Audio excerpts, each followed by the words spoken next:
છું ગુજરાતી. આ જુઓ આવી ગયા છે નખરાબાજ બે છોકરાઓ જેમને સ્કૂટી નહીં છોકરીઓ જેમને સ્કૂટી ચલાવવાની આવડતી તો નથી પણ બેસી ગયા છે સ્કૂટી ચલાવવા. જરા ચલાવજે. તારા ઘરમાં હશે મને શું ખબર. ની સ્કૂટી શું ચલાવે છે? મજા આવે છે. હા હવે આને પૂછીએ. ચલો આપણે એમને ક્વેશ્ચન કરીએ. તારું નામ શું છે? તારું બોડું સારી બોલ. તારું નામ શું છે? હેનવી. હેનવી પછી હેનવી પછી શું?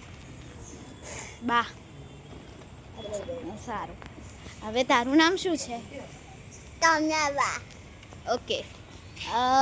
તો તારી એજ શું છે? વર્ષ તું કેટલા વર્ષની છે? 8.5. 8.5 મતલબ 8 આખું 8 પૂરું કે 8મું ચાલુ છે? 8મું પૂરું હવે 9મું આવશે. ઓકે. અને તું કેટલા એજની છે?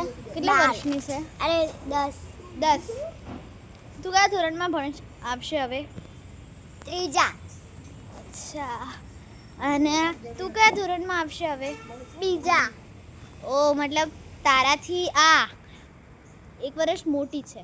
હવે તારો પરિચય આપ. ચલ તારું આખું નામ, તારા મમ્મીનું નામ, તારા પપ્પાનું નામ, તારા ભાઈનું નામ બોલ. ચલ સ્ટાર્ટ કર. તારું નામ આખું નામ? હેનવી બા વિજયસિંહ ઝાલા.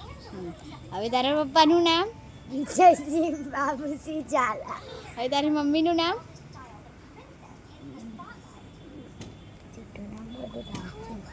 જે બોલવું હોય એ બોલી દે. મારી મમ્મીનું નામ છે પારુલબા કિશનસિંહ ચૌહાણ. અરે ગાંડી પારુલબા વિજયસિંહ ઝાલા. અરે પણ એના અરે તારા ભાઈનું નામ? અરે હક્ષરાજસિંહ વિજયસિંહ ઝાલા. ઓકે. હવે તારું પરિચય આપ. તારું આખું નામ બોલ. રાઠોડ કામનાબા મહાવીરસિંહ. હા. તારા પપ્પાનું નામ? મહાવીરસિંહ. આખું નામ? રાઠોડ મહાવીરસિંહ ચેહર. હા. હવે તારી બેન કેટલી છે? મારી બેન અને બીજી ક્રિનલ. ઓકે. તો બાય કરી દે. આપણે કરી બાય. અને તું પણ કરી દે. મેં કેમ કરું? બાય તો કરેલું તો છે. આ તો ગાઈસ છે ને આખી પાગલ જ છે. અડધી તો આનું મગજ ઉપરનું માળખું તારું ખાલી તો છે. સ્ક્રૂ ઢીલું છે. આનું ઉપરનું માળખું જ ખાલી છે. અને આ છે એનો ભાઈ જે ટેબ્લેટ જોઈ રહે છે.